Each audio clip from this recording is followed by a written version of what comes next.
शिवलिंग की रहस्यमय स्थापना। क्या आपने कभी सोचा है कि शिवलिंग की वास्तविक उत्पत्ति कहां से हुई? क्या यह सिर्फ एक प्रतीक है या किसी अलौकिक घटना की स्मृति? यह रहस्य आज भी हर जिज्ञासु मन को आकर्षित करता है। शिवलिंग केवल पत्थर की कोई आकृति नहीं, बल्कि यह उस अनंत शक्ति का स्वरूप है जो सृष्टि के हर कण में व्याप्त है। जब समय नहीं था, न दिन थे, न रातें, न कोई तारे, न सूरज, तब भी कुछ था, एक रहस्यमय ऊर्जा जिसे कोई नाम नहीं दिया जा सकता, न कोई रूप। वही चेतना, वही अनंत अस्तित्व शिव कहलाया। वह न तो जन्मा था, न मरा था। वह हर ओर था और फिर भी कहीं नहीं था। सनातन ग्रंथों के अनुसार शिव न तो केवल पूजनीय देव हैं और न ही किसी विशेष जाति या युग के परिचायक। वे स्वयं काल के पार हैं और उन्हीं के पहले दर्शन का प्रतीक बना शिवलिंग। लेकिन प्रश्न यह उठता है, वह पहला शिवलिंग कब और कैसे प्रकट हुआ? ब्रह्मा और विष्णु का गर्व। पुरातन काल में एक क्षण ऐसा आया जब सृष्टिकर्ता ब्रह्मा और पालनकर्ता विष्णु के बीच श्रेष्ठता को लेकर मतभेद उत्पन्न हो गया। ब्रह्मा मानते थे कि उन्होंने संसार की रचना की है, अतः वे सर्वोच्च हैं। विष्णु, जो जीवन को स्थिर और सुरक्षित रखते थे, स्वयं को अधिक महत्वपूर्ण समझते थे।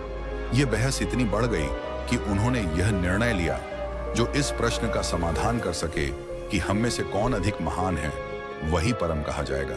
अंतरिक्ष में प्रकट हुई दिव्य ज्वाला। इसी विवाद के बीच एक अनजानी शक्ति ने ब्रह्मांड को चीरते हुए एक दिव्य प्रकाश की ज्वाला प्रकट की। वह कोई साधारण ज्योति नहीं थी, यह एक अनंत अग्निपुंज था। न उसका आदि दिख रहा था, न अंत। उस स्तंभ की ऊंचाई और गहराई का कोई माप नहीं था। यह ऊर्जा स्तंभ न कोई मूर्ति था, न आकार, वह चेतना थी। ब्रह्मा बोले, मैं ऊपर जाकर इसकी सीमा जानता हूं, और वे हंस पर सवार हो गए। विष्णु ने कहा, मैं इसकी गहराई जानकर लौटूंगा, और वे वराह रूप लेकर नीचे की ओर बढ़ चले। कालातीत यात्रा और झूठ का परिणाम। हजारों दिव्य वर्षों की खोज के बाद विष्णु ने हार मान ली और लौट आए। उन्होंने स्वीकार किया कि वे उस ज्योति का मूल नहीं खोज सके, परंतु ब्रह्मा ने रास्ते में एक पुष्प, ताम्र पुष्प, केतकी के ही समान, को यह कहकर मना लिया कि वह झूठी गवाही दे दे। ब्रह्मा लौटे और बोले, मैंने इस स्तंभ का अंत देख लिया है, और पुष्प को साक्षी रखा। शिव का प्रकट होना और सत्य का सम्मान। जैसे ही यह झूठ बोला गया, उस तेज स्तंभ से एक गर्जन हुई और एक दिव्य पुरुष, त्रिनेत्रधारी, जटाधारी, ध्यानमग्न योगी, स्वयं महाशिव प्रकट हुए। उन्होंने ब्रह्मा की ओर देखा और कहा, तुमने मिथ्या का सहारा लिया, इसीलिए तुम्हें संसार में पूजा नहीं मिलेगी। और ताम्र पुष्प को भी उन्होंने वर्जित कर दिया। वह अब शिव की पूजा में कभी नहीं चढ़ाया जाता। वहीं विष्णु को उन्होंने सम्मान दिया और कहा, तुमने सत्य को अपनाया है, अतः मेरी कृपा सदा तुम्हारे साथ रहेगी। शिवलिंग का आदि रूप और धरती पर पहला स्थान, वह अग्निस्तंभ ही था। शिव का आदि रूप, वह न कोई मूर्ति थी, न कोई देह। वह था केवल प्रकाश, चेतना और पराशक्ति का प्रकट रूप। यही प्रथम शिवलिंग बना, आकार रहित में आकार की अनुभूति। जहां यह दिव्य ज्योति प्रकट हुई थी, वह स्थान है अरुणाचल पर्वत, जो आज तमिलनाडु में स्थित है। यहीं पर अरुणाचलेश्वर मंदिर स्थित है, जहां शिव की पूजा अग्नि तत्व के रूप में की जाती है। इस पर्वत को ही माना गया है पृथ्वी पर प्रकट हुआ पहला स्थूल शिवलिंग। यहाँ न केवल मूर्ति है, बल्कि अनुभूति है, जहाँ साधक ध्यान में लीन होकर शिव को भीतर महसूस करते हैं। शिव केवल एक नाम नहीं, एक अनुभव है। शिवलिंग केवल प्रतीक नहीं, ब्रह्म का द्वार है। जैसे जैसे हम अहंकार छोड़ते हैं, वैसे वैसे शिव के निकट आते हैं। शिव तत्व और लिंग स्वरूप का रहस्य एक अत्यंत प्राचीन काल की बात है। जब ध्वनि, प्रकाश और पदार्थ की कोई सीमाएं नहीं थीं, उस समय ब्रह्मांडीय चेतना ने स्वयं को एक अद्वितीय आकार में प्रकट किया। यह आकार न तो पूरी तरह गोल था, न ही सीधा, बल्कि एक अद्भुत ऊर्जात्मक घूर्णन की तरह प्रतीत होता था। संतों और ऋषियों ने इस आकार को तपनाभि कहा, एक ऐसा रूप जो ऊर्जा का स्थायी स्रोत था। इस घूर्णनशील केंद्र का ऊपरी भाग जैसे किसी उच्च आयाम से प्रकाश प्रकट हो रहा हो, ब्रह्मांड में जीवन की ऊर्जा का मूल बताया गया। निचला भाग, एक ठोस आधार, उस ऊर्जा को स्थिरता और दिशा देता था। कुछ आधुनिक अनुसंधानकर्ताओं ने भी संकेत दिया है कि इस प्रकार की आकृतियां उच्च ऊर्जा केंद्रों के रूप में कार्य कर सकती हैं। भारत के कुछ अत्यंत प्राचीन ऊर्जा स्थलों के निकट ऐसी ही विद्युत चुंबकीय धारणाएं पाई गई हैं। ध्यान और तांत्रिक मार्ग में ऊर्जा बिंदु तंत्र साधना में इसे केवल पूजा की प्रतिमा नहीं माना गया, बल्कि एक मार्गदर्शक ऊर्जा द्वार के रूप में देखा गया। प्राचीन साधकों का मानना था कि जब ध्यान इस ऊर्जा बिंदु पर केंद्रित होता है, तब आत्मा की सीमाएं विलीन हो जाती हैं और साधक शिव तत्व में प्रवेश कर जाता है। प्राचीन तांत्रिक ग्रंथों में उल्लेख मिलता है कि अनेक सिद्ध पुरुषों ने इसी ऊर्जा केंद्र पर ध्यान करके अद्वितीय आध्यात्मिक जागरण प्राप्त किया। कैलाश का दिव्य स्वरूप और अदृश्य लिंग हिमालय की गोद में स्थित कैलाश पर्वत को केवल एक पर्वत नहीं, बल्कि संपूर्ण ब्रह्मांड की धुरी माना गया है। कई योगियों और सिद्धों का यह भी मत है कि वहां एक अदृश्य ज्योति स्रोत विद्यमान है, जिसे मूल ज्योति कहा जाता है। कहा जाता है कि एक दुर्लभ ध्यानावस्था में साधक को कैलाश की एक गुप्त गुफा में स्फटिक से बनी एक दिव्य ऊर्जा ज्योति दिखाई देती है, जो किसी भी कृत्रिम प्रकाश से अधिक प्रखर होती है। तिब्बती बौद्ध साधना पद्धति में भी कैलाश को आकाशीय केंद्र कहा गया है, जहां आत्मा स्वयं को शून्य और अनंत के बीच देखती है। ऊर्जा की जड़ और ज्योति का उद्गम, यह ऊर्जा स्वरूप कोई मूर्तिकला नहीं, बल्कि चेतना का एक जीवंत रूप है। यह वही दिव्य स्तंभ है जो उस समय प्रकट हुआ था जब ब्रह्मा और विष्णु अपनी श्रेष्ठता को लेकर वाद विवाद कर रहे थे। उस क्षण एक तेजोमय प्रकाश पुंज आकाश से उतरा। न उसका कोई प्रारंभ था, न कोई अंत। ब्रह्मा उसकी ऊंचाई न नाप सके, विष्णु उसकी गहराई तक न पहुंच सके। यह तेजस्वी स्तंभ ना तो सीमित है, ना ही किसी आकार में बंधा। यह केवल ऊर्जा है, चेतना है, शिव का अनुभव है। श्रद्धा की दृष्टि और समर्पण का रहस्य शिव को देखने के लिए आंखों की नहीं, अंतर्दृष्टि की आवश्यकता होती है। इस ऊर्जा रूप को समझने के लिए ज्ञान नहीं, पूर्ण समर्पण चाहिए। यही कारण है कि संसार के हर कोने में जहां भी शिव की उपस्थिति मानी जाती है, वहां एक ऊर्जा केंद्र भी सक्रिय होता है। शिव का विस्तार और दिव्यता का प्रसार भगवान शिव को किसी एक स्थान या आकार में सीमित नहीं किया जा सकता। वे सप्त द्वीपों, पंच तत्वों और त्रिकाल में व्याप्त हैं। पुरातन ग्रंथों के अनुसार सृष्टि के आरंभ में शिव ने ब्रह्मा और विष्णु की प्रार्थना पर अनेक रूपों में अवतरण किया था। इन दिव्य अवतारों में कुछ विशेष रूप धरती पर ऊर्जा स्वरूप प्रकट हुए, जिन्हें आज हम ज्योति धाम के नाम से जानते हैं। हर एक ज्योतिर्लिंग कोई साधारण स्थल नहीं था, बल्कि एक ऐसी ऊर्जा नाभि थी जहां ब्रह्मांडीय चेतना पृथ्वी के माध्यम से प्रवाहित होती थी। 12 ज्योतिर्लिंगों का आरंभ इन दिव्य स्थलों में सबसे पहला ऊर्जा धाम, वह स्थान था जहां चंद्रदेव ने अपनी दुर्बलता और रोग से मुक्ति पाने के लिए गहन तप किया। उनकी तपस्या से प्रसन्न होकर शिव ने वहां अपनी उपस्थिति दी और एक दिव्य ऊर्जा केंद्र वहां प्रकट हुआ। आज उसे पश्चिमी भारत के तटीय क्षेत्र में एक पवित्र स्थल के रूप में जाना जाता है, पर उसका मूल केवल भूमि पर नहीं, ऊर्जा में है। शिव की अमर ज्वाला, 12 अग्निबिंदुओं की रहस्यमयी कथा। कल्पना कीजिए भारत की उस धड़कती रेखा की, जहां ब्रह्मांडीय ऊर्जा धरती से टकराकर अग्निबिंदुओं में बदल जाती है। ये स्थान कोई साधारण तीर्थ नहीं, बल्कि चेतना के जीवित स्तंभ हैं, जिन्हें हम ज्योतिर्लिंग के नाम से जानते हैं। ये श्रीशैल, आंध्र प्रदेश नीले पर्वतों के मध्य एक ऐसा स्थल जहां शिव और शक्ति दोनों एक साथ निवास करते हैं। यही कारण है कि इसे दक्षिण का तपोवन कहा जाता है। यहाँ की चुप्पी भी मंत्रों सी प्रतीत होती है। 2 महाकाल वन, उज्जैन, मध्य प्रदेश। यहाँ समय स्वयं रुक जाता है। महाकाल, जो मृत्यु के देव नहीं बल्कि समय के स्वामी हैं। तीनों काल, अतीत, वर्तमान और भविष्य, इनके चरणों में नतमस्तक हैं। 3 स्वरध्वनि लिंग, ओंकार पर्व, नर्मदा की गोद में बसा एक दिव्य द्वीप, जहां ओंकार की अनुगूंज आज भी गूंजती है। ऐसा कहा जाता है यह लिंग ब्रह्मांड की पहली ध्वनि का रूपांतरण है। 4 हिम शिखर, केदारखंड, हिमालय के वक्षस्थल में छिपा एक रहस्यमय केंद्र, जहां शिव योग में लीन है और अग्नित तांत्रिक शक्तियां रक्षित हैं। यहाँ हर बर्फ का कण एक मंत्र जैसा है। 5 त्रिपुर भंजक भूमि, भीमा शक्ति, महाराष्ट्र के घने जंगलों में एक स्थान जहां शिव ने असुर त्रिपुरासुर का अंत कर ब्रह्मांड का संतुलन वापस लाया। यहाँ क्रोध भी शुद्धिकरण बन जाता है। 6 अविनाशी नगर, काशी धाम, ये कोई साधारण शहर नहीं, ये तो स्वयं शिव की चेतना है। यहाँ जन्म और मृत्यु दोनों पिघल जाते हैं। कहा जाता है काशी कभी नष्ट नहीं होती, ये कालातीत है।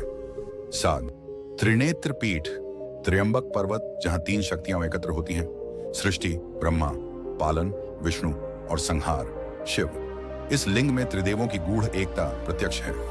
8 वैद्य भूमि, आरोग्येश्वर धाम, झारखंड की सीमाओं पर बसा वह स्थल जहां शिव ने रावण को वरदान देने हेतु अपनी चेतना का अंश प्रवाहित किया।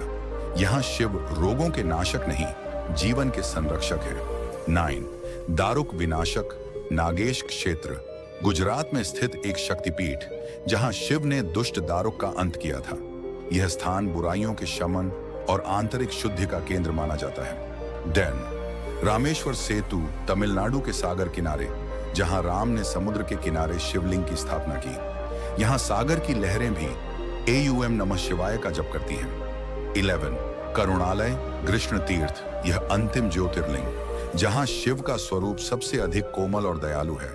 यहां केवल शक्ति नहीं, करुणा की अनुभूति होती है। शिवत्व का रहस्य एक ब्रह्मांडीय केंद्र। एक प्राचीन ग्रंथ में उल्लेख है कि जब सृष्टि के आरंभ और अंत पर विवाद हुआ तो एक अज्ञात ज्योतिपुंज आकाश में प्रकट हुआ, जिसका कोई ओर था न छोर। यही स्वरूप आगे चलकर लिंग बिंदु कहा गया, जिसका वास्तविक अर्थ है वह धुरी, जहां समस्त अस्तित्व विलीन हो जाता है। लिंग बिंदु कोई साधारण प्रतीक नहीं है, यह वह अदृश्य धागा है जिससे समूचा ब्रह्मांड बंधा है। यह जानना चौंकाने वाला है कि केवल भारत में ही नहीं, बल्कि Indonesia, Thailand, Sri Lanka, Nepal, Cambodia जैसे देशों में भी इसकी उपासना की परंपरा रही है। अंकोर वाट, जो अब कंबोडिया में स्थित है, वहां आज भी एक विशाल लिंग बिंदु स्वरूप उपस्थित है। यह प्रमाण है कि शिव चेतना एक भूगोल नहीं, एक वैश्विक ऊर्जा है। आधुनिक विज्ञान भी अब इस रहस्य से अनजान नहीं रहा। कई प्रयोगशालाओं में ऊर्जा प्रवाह को मापते समय यह पाया गया कि बेलनाकार संरचना, जैसे कि लिंग बिंदु, गुरुत्वाकर्षण और चुंबकीय शक्ति को आकर्षित करती है। विशेषकर जब उस पर जल, दूध या धात्विक पदार्थ अर्पित किए जाते हैं तो एक सूक्ष्म कंपन उत्पन्न होता है, जो ध्यान केंद्रित करने वाले मस्तिष्क को गहराई में ले जाता है। वास्तव में यह रूप एक ब्रह्मांडीय प्रतिरूप है। ऊपरी गोल सिरा दर्शाता है अपरिमित आकाश, बीच का भाग घूर्णनशील ऊर्जा और नीचे की वेदी आधार स्तंभ। यही मॉडल हमें आकाश गंगाओं के बीच बने ब्लैक होल्स और सिंगुलैरिटी की याद दिलाता है, जहां समय, स्थान और पदार्थ एक बिंदु में विलीन हो जाते हैं। सिर्फ बाहरी स्वरूप नहीं, इसका आंतरिक प्रभाव भी उतना ही रहस्यमय है। योगियों की मान्यता है कि लिंग बिंदु के समक्ष साधना करने से भीतर की सूक्ष्म ऊर्जा जागृत होती है। तमिल योगी विरामनाथ ने कहा था, उस ज्योति को एकटक देखने से भीतर का अंधकार जलने लगता है। महासाधक त्र्यंबकेश्वर नाथ ने हिमालय की कंदराओं में शिव दर्शन करते हुए अनुभव किया कि उस प्रकाश से शरीर में एक दिव्य तरंग दौड़ गई। सिद्धगण मानते हैं कि यही वह बिंदु है जहां साधक अपने अहंकार को छोड़कर परम शक्ति से जुड़ता है। तांत्रिक पद्धति में इसे नाभिकोण कहा गया है, जहां साधक अपना पूरा चेतन बिंदु केंद्रित करता है और यहीं से कुंडलिनी जागरण आरंभ होता है। वर्षों की साधना के बाद जब यह शक्ति सहस्रार में पहुंचती है, तब साधक समय की सीमाओं को पार कर सकता है। ऐसी भी मान्यता है कि कालातीत दृष्टि, जिसमें तीनों कालों भूत, भविष्य, वर्तमान को एक साथ देखने की शक्ति होती है, इसी प्रतीक की साधना से संभव होती है। ऋषि वागीश्वर ने कहा था, जहां चेतना सिरे पर जाकर मौन हो जाए, वहीं परम है। आज भी हिमालय, मानसरोवर और तिब्बती पठारों में ऐसे कई स्थान हैं जहां अदृश्य लिंग बिंदु की उपस्थिति मानी जाती है। ये प्रतीक केवल उन्हीं को दिखते हैं जिनकी साधना ब्रह्मांडीय तरंगों से जुड़ चुकी होती है। कई योगियों का यह भी मानना है कि कैलाश पर्वत के भीतर एक अदृश्य गुफा में शुद्ध प्रकाश लिंग स्थित है, जिसे उन्होंने नील ज्योति बिंदु कहा। वह न तो ठोस है, न तरल, न गैस, बल्कि एक ऊर्जा की पराकाष्ठा है। उसके निकट जाते ही साधक का मन निष्क्रिय और शरीर हल्का हो जाता है। यह कोई कल्पना नहीं, बल्कि सतयुग से चली आ रही वह परंपरा है जो शिव को एक चेतन ऊर्जा स्रोत के रूप में देखती है, न कि केवल एक देवता के रूप में। अनुभूति से परे शिव का प्रतीक ऊर्जा, चेतना और रहस्य का स्रोत। कल्पना कीजिए, एक ऐसी हिमालयी झील जिसके नीले शांत जल में चंद्रमा की रोशनी प्रतिबिंबित हो रही हो। यह कोई साधारण जलाशय नहीं, बल्कि दिव्यता की छाया है। कैलाश के निकट एक गूढ़ जल राशि, जिसे कुछ तिब्बती योगी आत्मज्योति की झील कहते हैं। कहा जाता है कि पूर्णिमा की रात जब आकाश निर्मल होता है, इस जल के गर्भ में एक ऊर्जा स्तंभ प्रकट होता है, जिसे केवल वे देख सकते हैं जिनका अंतःकरण पूर्णतः शुद्ध हो। भारत में भी कई ऐसे स्थल हैं जहां कोई मूर्ति स्थापित नहीं की गई, बल्कि स्वयं धरती से एक दिव्य आकार उभर आया, जैसे किसी अदृश्य शक्ति ने स्वयं उसे रचा हो। उत्तरकाशी की एक गुफा, जिसे कुछ साधक त्रिलोक गह्वर कहते हैं, वहां की दीवार से एक आकृति ऐसे उभरी है मानो किसी ध्वनि की कंपन से पिघली चट्टान ने आकार लिया हो। वहां पहुंचने पर ऐसा प्रतीत होता है जैसे पृथ्वी स्वयं धड़क रही हो। मुंबई की प्राचीन चट्टानों के नीचे एक अंधकारपूर्ण गुहा है, जोगेश्वरी। यहाँ हर चीज छाया में डूबी होती है, पर जब कोई दीपक जलाया जाता है तो वहां एक चमकता हुआ केंद्र प्रकट होता है, मानो कोई छुपी हुई अग्नि चिंगारी स्वरूप ले रही हो। महाराष्ट्र के भीमाशंकर वन क्षेत्र में एक अत्यंत पुराना गूढ़ मार्ग है। घने वृक्षों के मध्य महीनों की पदयात्रा के बाद एक स्थल आता है जहां एक लहरदार चट्टान पर एक ऊर्जा केंद्र दिखता है। वहां पहुंचने पर समय रुकता सा महसूस होता है। अब प्रश्न उठता है, क्या इन ऊर्जा केंद्रों का संबंध केवल पृथ्वी से है या आकाशीय संरचनाओं से भी? कई विद्वानों का मत है कि इन स्थलों की स्थापना ग्रहों की दिशा और नक्षत्रों की स्थिति को ध्यान में रखकर की गई थी। जैसे काशी में स्थित प्राचीन मंदिर, जिसकी दिशा ध्रुव तारे और मृगशिरा नक्षत्र के एक विशेष संरेखण से मेल खाती है। केदारनाथ और अन्य दिव्य स्थलों में तापमान, ध्वनि और ऊर्जा कंपन सब कुछ आम अनुभवों से परे प्रतीत होता है। प्राचीन ग्रंथों में यह भी वर्णन आता है कि एक युग ऐसा भी आएगा जब ये केंद्र बाह्य रूप में दृष्टिगोचर नहीं होंगे। तब मूर्तियां नहीं होंगी, केवल ध्यान और अनुभूति ही सत्य होगा। उन दिनों जो भीतर से जागृत होंगे वही इस अदृश्य शक्ति को अनुभव कर सकेंगे। तो क्या यह प्रतीक केवल एक आकार है? नहीं, यह ऊर्जा का स्रोत है, चेतना की ऊंचाई है और ब्रह्म की लौ है। आधुनिक विज्ञान भी अब स्वीकार करने लगा है कि इस आकृति का डिजाइन ऊर्जा के संचय और प्रसार में अद्भुत रूप से सक्षम है। यह कोई धार्मिक कल्पना मात्र नहीं, बल्कि एक ब्रह्मांडीय सिद्धांत है। जब हम कहते हैं प्रथम शिव केंद्र, तो बात केवल समय की नहीं है, यह चेतना के पहले जागरण की बात है। पौराणिक कथा अनुसार जब ब्रह्मा और विष्णु के मध्य श्रेष्ठता का विवाद उत्पन्न हुआ, तभी एक प्रज्वलित स्तंभ प्रकट हुआ जो ऊपर और नीचे दोनों ओर अनंत था। वह कोई वस्तु नहीं थी, वह चेतना की ज्वाला थी जिसे मापा नहीं जा सकता। उसी के बाद धरती पर उस चेतना को स्थूल रूप दिया गया। अरुणाचल की अग्निशिला, कैलाश के भीतर का तेजस्वी केंद्र और फिर समय के साथ 12 प्रमुख ऊर्जा स्थलों की स्थापना हुई। परंतु मूल रूप में वह कोई पाषाण नहीं था, वह एक दिव्य अनुभव था, एक प्रकाश की धारा थी जो केवल उन्हीं को दिखती थी जो ब्रह्म से एकाकार हो जाते। आज भी अनेक साधक ध्यान की गहराई में उस ज्वलंत प्रकाश स्तंभ को देखते हैं। कोई मूर्ति नहीं, कोई आकार नहीं, केवल एक अनंत ऊर्जा जो आत्मा को ब्रह्म से जोड़ती है। आंतरिक ब्रह्म ज्योति और दिव्य प्रतीक की यात्रा जब साधना की गहराइयों में उतरते हैं, तो मस्तिष्क के मध्य एक दिव्य ऊर्जा का उदय होता है। यह कोई सामान्य प्रकाश नहीं, बल्कि एक गूढ़ और सूक्ष्म बिंदु है, जिसे अनेक परंपराएं दिव्य स्वरूप या आत्मिक स्तंभ के रूप में जानती हैं। यही स्तंभ चेतना का मूल स्रोत है, असीम, निराकार, लेकिन अनुभव सिद्ध। यही वह आरंभिक रूप है, न वह खोया न छुपा, बल्कि हमारे भीतर ही सुप्त अवस्था में स्थित है। यही प्रथम तत्व है जो ध्यान की अग्नि में स्पष्ट होता है। इतिहास गवाह है कि भारत भूमि पर अनेक स्थानों पर ऐसे चमत्कारिक स्वरूप प्रकट हुए जिन्हें न किसी कारीगर ने गढ़ा, न किसी ने प्रतिष्ठित किया, वे बस हो गए। प्रथम उदाहरण, बर्फीला रहस्य। उत्तर दिशा की ऊंचाइयों में स्थित एक गुफा में हर वर्ष ठंडी ऋतु में एक बर्फ का आकार अपने आप बनता है। यह आकार कोई मूर्ति नहीं, यह प्रकृति और चेतना का मिलन है। पूर्णिमा से अमावस्या तक यह आकृति घटती बढ़ती है, जैसे कोई जीवित सत्ता। विज्ञान आज भी इसकी प्रक्रिया को पूरी तरह नहीं समझ पाया। दूसरा स्थल हिम की कोख से जागृत ऊर्जा उत्तराखंड के एक प्राचीन क्षेत्र में। ऐसा कहा जाता है कि पर्वत की चट्टानों को चीरकर एक ऊर्जा स्तंभ स्वयं प्रकट हुआ। आज भी वहां कोई मूर्ति नहीं, बस एक कंपन, एक ऊर्जा का क्षेत्र जहां जाते ही मन मौन हो जाता है। तीसरा संकेत, धरती की गहराइयों से उदित संकेत। भारत के अनेक गांवों में ऐसा देखा गया है कि खेतों की जुताई करते समय या नदी की जलधारा में अचानक कोई अज्ञात पत्थर आकृति रूप में प्रकट हो जाती है। जब लोग उसे हटाना चाहते हैं तो प्राकृतिक आपदाएं या असामान्य घटनाएं होने लगती हैं। तब समझा जाता है यह आकृति चेतना की अपनी इच्छा से आई है। आधुनिक युग में शिव का प्रतीक, आज जब हम तकनीक, गणना और लॉजिक की दुनिया में जी रहे हैं, तब भी यह प्रतीक, यह दिव्यता अधिक प्रासंगिक हो गई है। यह केवल अतीत की वस्तु नहीं, बल्कि मन के संतुलन और ध्यान का एक केंद्र है, मानसिक शांति का स्रोत। जब भी कोई ध्यानस्थ होकर इस प्रतीक के समक्ष बैठता है तो विचार रुक जाते हैं। यह एक ऐसा द्वार है जिससे भीतर प्रवेश संभव है।